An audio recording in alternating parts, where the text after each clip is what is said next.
What is good, Josh on the School Game, man? Back with yet another reaction video, baby. And today, we're back with the Power Rankings show, man. This is the Divisional Round Power Rankings. It was a crazy weekend for the I almost say college football, for the NFL, man. I mean, talk about the Rams with an upset over the Vikings, technically because of the record. You got the Commanders actually coming out on top, which I thought would happen, but still surprising that it actually did. Bills went like they were supposed to. Baltimore handedly winning their game. I'm trying to think what other matchups were there that were kind of pretty interesting. Houston actually coming out and surprising a lot of people. They said that they were the underdogs. A lot of people just had them like written off because the season had been so bad. The CJ Stroud slump, sophomore slump. None of that exists, bro, because all of that led to them getting a dub over the Chargers this week, which I would consider still upset. I went 4-2 in predicting those games in the wild card round. We'll see if I do any better in this divisional round. Hopefully we can just stay with 2 losses and I can get everything else right here. But today we're here to talk about the power rankings, how the rest of the remaining teams stack up. So leave a like, comment, subscribe if you guys are enjoying the NFL content. If you guys want to see my reaction to the highlights of the game or just any other NFL or sports news, predictions, thoughts, opinions, all that type of stuff, let me know in the comment section below. We'll go ahead and get it popping. But with all that being said, I'm gonna get off my soapbox here. Let's go ahead and jump into this video. The Lions and Chiefs, week off. How do we feel about them based off of what we just witnessed in the wild card round? Pretty good, actually. Yeah, and obviously both teams getting some players back from injury too. You start with the Lions. We've been talking about that defense needing reinforcements as badly as anybody, even coming off the great effort against the Vikings. So, you know, getting David Montgomery to help the run game probably helps the defense. Terry and Arnold, some good vibes on him. You know, same thing with Kevin Zeitler, their guard. So getting healthier, you got to like that, their chances, but tough opponent with the Commanders, right? They're dealing with a ton of confidence right now coming off their road win. They've had a ton of last-second victories. I think they're going to march into Detroit pretty fearless. So I would say the Lions have a little bit more of a challenge this coming weekend because the Chiefs are also getting guys back. You know, Isaiah Pacheco's healthy. Chris Jones, you know, maybe the secondary is a little sharper too. So I would say with them facing the Texans, Detroit having to face a really tough Washington team, maybe the edge goes to Kansas City in terms of the rest and matchup department. Do you agree with me? Like, are the Ravens, I don't want to say clearly, but I would make an argument they're the favorite in this game, and they should be. If you had asked me, I mean, Baltimore and Detroit seemed like a pretty good Super Bowl matchup to me, a very likely Super Bowl matchup to me in my eyes. Frightening team, absolutely. You'll hear a lot of people say, hey, this is the real AFC championship game, right? And, you know, you understand why. I might push back a little because I do think Kansas City is sort of sitting in the weeds a little bit and saying, don't forget about us. But I think if you just take the play of the defense alone, right? Baltimore, the first 10 games, averaging 370 yards allowed. They were giving up big chunks of yardage and having to win shootouts or occasionally lose them too, Mike. But now you've seen them shave off about 100 yards a game the last 8, including the playoff win against the Steelers. And so, you know, just their improvement against Pittsburgh alone, but also everything else, the body of work they've shown down the stretch. And you know, this is the time of year where Derrick Henry comes alive. We would love to see Lamar Jackson have his best postseason ever. Josh Allen obviously has done so much for the Bills, and their defense really responded last week. But, yeah, you almost have to feel like there's sort of an edge with the Ravens right now. They're not in the spotlight. They're not the team everybody's chasing like they were a year ago, and they can come into Buffalo, a very confident and very efficient group. You know, I've heard this before when you got to play a team multiple times in the season. We see that obviously within a division. This is not the case, but this is the second time these two teams will meet. First time, it wasn't all that close, and Derrick Henry was a machine in that matchup. And I always reference, especially when it comes to this MVP conversation. Well, let's not forget, the head-to-head does go to Lamar Jackson and not Josh Allen. Do we throw the regular season matchup because it was so long ago and because it's the postseason where the brand of football is different? Is it even worth referencing what happened last time? Yeah, I mean, I think both teams are obviously going to start there when their prep work, right? They're going to look back at that game, what worked, what didn't. Certainly for the Bills, the what didn't list is going to be a lot longer, and they've got to find out a way to stop Henry early in the game. That first touchdown run really kind of set the tone for the evening. The Bills were up against it all night. They started pressing offensively. So I think there are definitely lessons to be learned from that game from the Buffalo perspective. Baltimore can't just look at the tape and say, okay, good. We've been rolling. We beat them back in week 4. Everything's good. We're going to do just fine going into Highmark this weekend. Obviously, I don't expect them to do that, and they'll be pretty serious because, look, their recent postseason record has been overall a little bit disappointing considering what we expected out of them. So I think there are sort of takeaways from that game. Buffalo's defense is going to be put to the test, no question about it, and Baltimore's will too. But again, as you said so long ago, how much can we really draw from that game and say is going to extrapolate into this one on Sunday? Absolutely. I even wrote, had the Broncos not, or excuse me, had the Bills not overtaken the Broncos after that kind of slow start there, I was prepared to flip-flop them. I was going to put Baltimore ahead of Buffalo. So, and I also said, even though I left it 3-4, Buffalo and Baltimore, I'm prepared to be very disappointed, or I'm prepared to be wrong next week. So, yeah, there's no question about it. Well, yeah, and you asked earlier about what the layoff effect might be for teams like Detroit and Kansas City. It certainly felt like there was somewhat of an effect with Jalen Hurts and the time he had taken off before kind of getting in a little bit of a groove, I guess. But still, as you pointed out, overall, I think you'd be disappointed. He took a couple of bad sacks. He misfired, especially on that fake tush-push play action ball that could have gone for a touchdown to A.J. Brown. The passing game was disjointed. Saquon was having a sort of grind out 4- and 5-yard chunks. So, it's good that they got that out of their system last week. Obviously, I think it was a Packers defense that played tremendous defense in that game, but some of it was self-inflicted mistakes. Yeah, I'm a little bit worried about Philly, and this is a team that not too long ago I sort of thought, boy, you could see a path back to the Super Bowl for them. I really thought that everything was kind of lining up. Not getting rid of that opinion now. It just feels like a little bit lower a percentage based on at least what we saw last Sunday. They whipped this Rams team last time. Saquon was a man. He was unbelievable. Maybe that happens again, but it's going to be in stark contrast to most of the game we saw Sunday. Kobe Dean, the linebacker for Philadelphia, out for the season, probably going to miss a good stretch maybe of even next season. How big of a blow is that against this Rams offense? Yeah, I think people outside of Philly may not recognize just what an impact he's made, and his college teammate Nolan Smith both have really taken a big jump up this year. But losing Dean, I think, who had been really an under-the-radar star. I think most people saw what Zach Bond's done this year, and they know what that defensive front and how improved that secondary is. But, Dean really was kind of the glue up front and an emotional leader for them. So it puts more of an onus on their remaining linebackers. Do they sit in nickel? Do they send extra rushers? How do they sort of combat that missing piece there in the middle of their defense?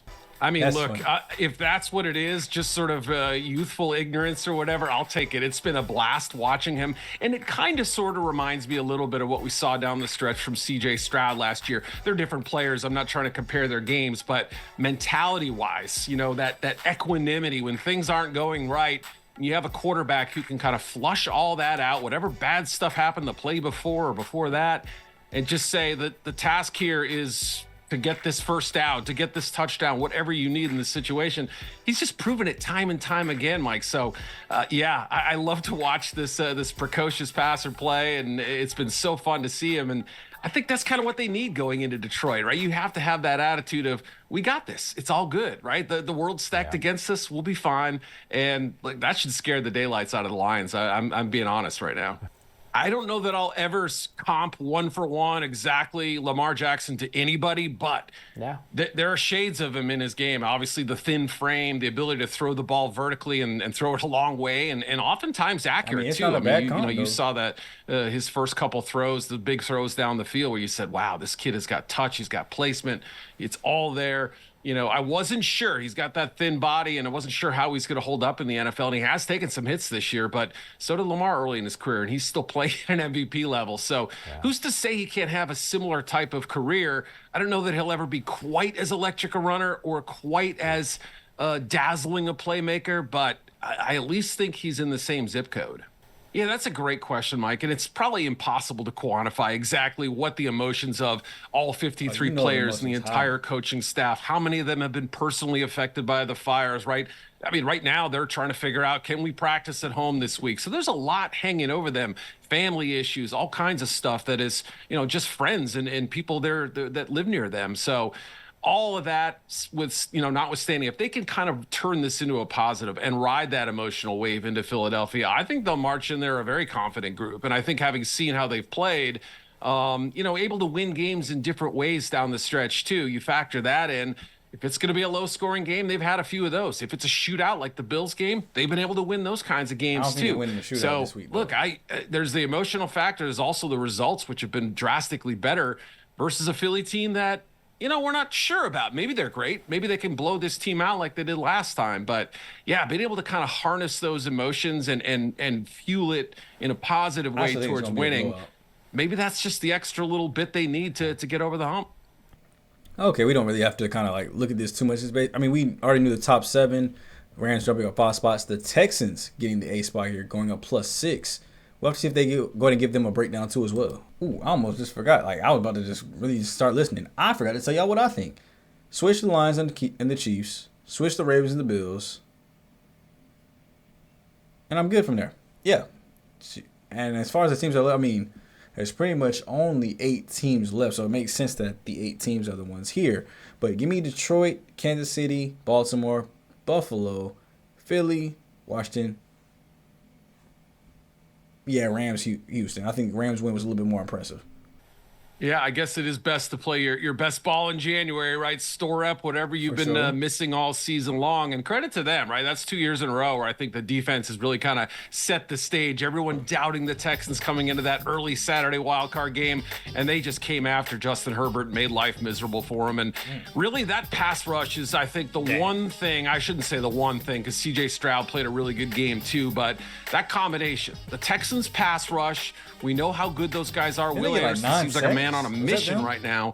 But a good play from Stroud and those guys getting after Mahomes. That may be the formula to pull the upset. It was a 1-score game the last time they played, so we can't just dismiss them completely and say they have no chance going into Arrowhead. But they took the big leap, obviously, because of the playoff win. They're in the final 8 now. Maybe there's some teams below that have better regular seasons, but we're in playoff mode, baby. You gotta win to get in that top quartile. Absolutely. You think Joe Mixon needs to have more of a focus in this offense early in the game?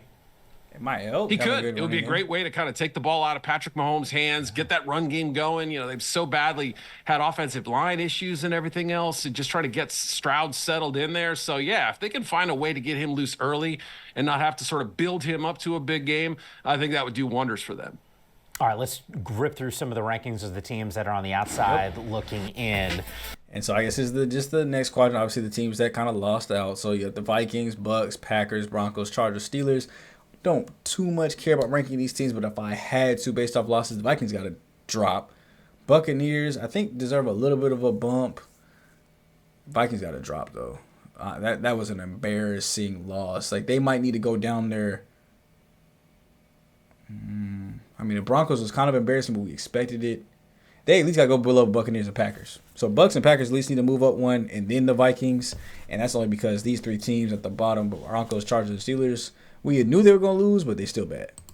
It just never looked right. He never had it. Kevin O'Connell, who's been... And now they're saying that J.J. McCarthy didn't earn his job back without playing the game. That's crazy how quickly y'all flipping y'all quarterback. I'd be pissed too, though. Terrific this season. I think he's a top 5 head coach in this league. Called maybe one of his worst games, too. So I don't want to just put it all on Sam. The offensive line was overwhelmed. They really didn't have a chance. But at the same time, it's hard not to look at this giant disappointment, this 14-win disappointment. They only lost to 2 teams this year, Mike. I mean, it was the Rams and Eagles. That's it. Yeah. They beat everybody else. They took care of business. They won 9 straight. This was a tremendous football team that made strides on offense with Darnold to the point where we were wondering, is he going to be back next year? Is he going to earn a long-term deal from the Vikings? The defense, Brian Flores. I mean, both units playing so well, even special teams too.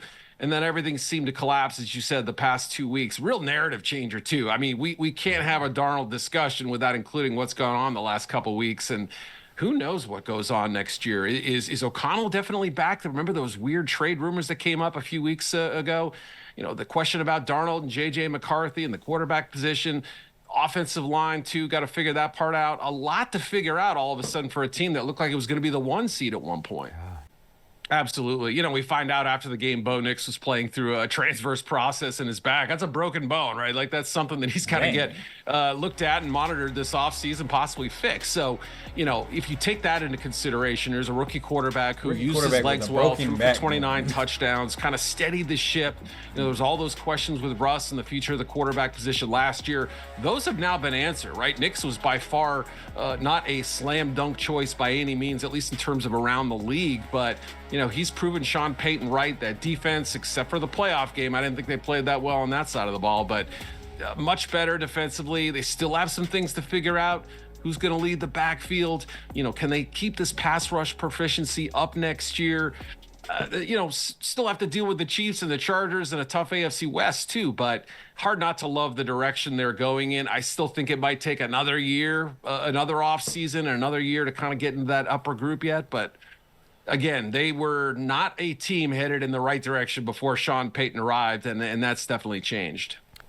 Yeah, I mean, obviously you can't take one playoff game and say, well, Herbert threw 4 picks, right? He's toast, and this passing game is never going to improve and all that. There were some real issues in that game that caused Justin some problems. He made his own mistakes. Obviously, there was a drop that led to a pick too. But these were issues that were sort of slowly bubbling up throughout the season. Jim Harbaugh said, we are going to be built through the offensive line. At times, that unit looked really good. But for the most part, I think they underwhelmed. That unit's got to be addressed. Jim's going to make that a priority. Probably love to add more receiver help as well. Maybe another tight end, a running back. We didn't see the run game pop as much. And then you've got some aging pass rushers and some holes in the secondary too. So all of a sudden, there's a lot to figure out. The Chargers, this is just fact, they played a pretty easy or, let's say, forgivable schedule, I think, this year, and they exploited it. Good for them. Jim did a great job cleaning this team up, but still say there's a lot more to do in the offseason, and they got to start with some of those problem areas. Speaking of direction, there's some teams right now trying to figure out who's going to be leading the charge. You got some. Wow, look at all the head coaching. Obviously, you got the Cowboys who parted way with their coach, Bears, Raiders, Jets, Jags, Saints. Please give us a good coach. We need one. Head coaching vacancies. Just to attach a ranking to the teams that are looking for head coaches, the Cowboys at 21. Which is kind of a weird thing to say with the McCarthy situation. At 23, it's the Bears, 25, the Saints, 26, it's the Jets, 27, the Jags, and the Raiders at 28. Not included in the list is the New England Patriots, who are sitting at 29. They went one and done with Gerard Mayo. In like 2 minutes, they hire Mike Vrabel. Just that presence alone, are we going to be talking about them? I don't know. They were 29th at the end of the season in your power rankings. They're still going to be pretty bad. Where can we start thinking about this team heading into next season? 21. Yeah, it'll be in my final power rankings at the end of this, after the Super Bowl, when I kind of reset the board, and the teams that have hired head coaches, have made some personnel decisions. I'm going to adjust those, right? Patriots will probably be on the rise. I think a little teaser, Mike. That's what we call it here in the industry. Look at Kraft. He looks happy for the first time in months. I mean, look, the Jared Mayo thing, even he had to admit it wasn't working. The locker room agreed. There was a lot of issues there. I think we'll hear more about that in the next couple months.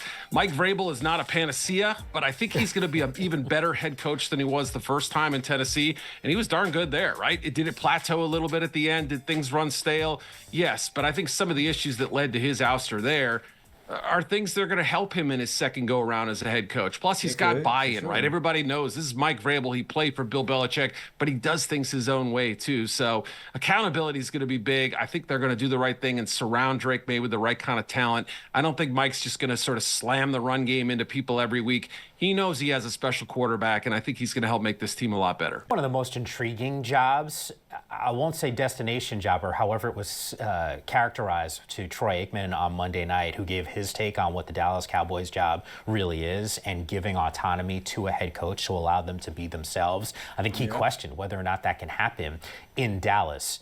Is this, even from just a football perspective, the roster and where it is right now, is this a good job? I wouldn't want it. It's an interesting job, right? It's a good cop-out. That's a good way to sort of sidestep the question. Obviously, you're having to deal with some pretty tough teams. The Commanders are going to have Daniels for years to come. The Eagles look set up for success too. The Giants are going to have a high draft pick this year, maybe a quarterback. So you got an uphill climb in the division. You have an aging quarterback who's had multiple season-ending injuries, making a lot of money, taking up a big chunk of the cap. What happens with Dak Prescott now that McCarthy's not there? Does he get moved, or is he still part of the picture? Obviously we've heard some big names in the early going and who might end up there or whatnot. It's not clear what direction they're going to go, but I suspect that letting the talks with McCarthy subside, they had a plan, and they probably had a backup plan in mind for where they wanted to go.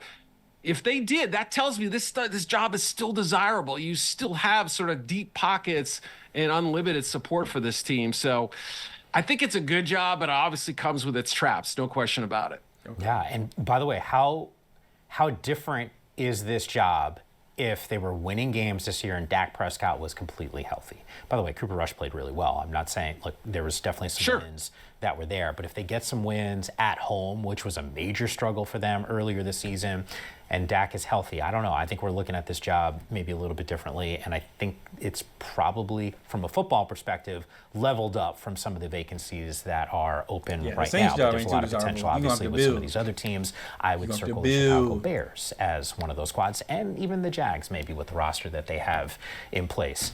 Eric, this was a blast, man. Always good working with you. Let's keep it.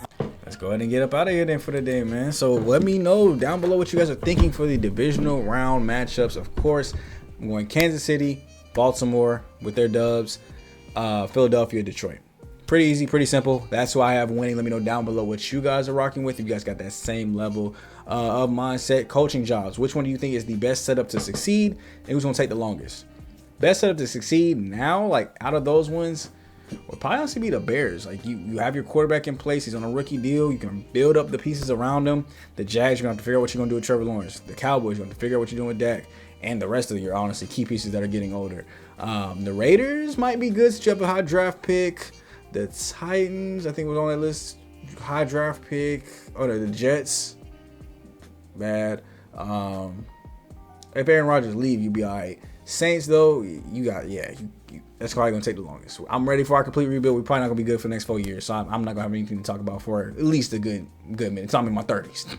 But let me know what you guys think about down below. What's your favorite team doing right now? Are they in a head coaching search, draft carousel, or are they still in the playoffs? Let me know. I'd love to hear what you guys' teams are doing down below. Catch you guys in the next one. With me, boy Sean. Just move again, Black King Leo. I'll catch you guys in the next video, man. I'm going for the day. Peace.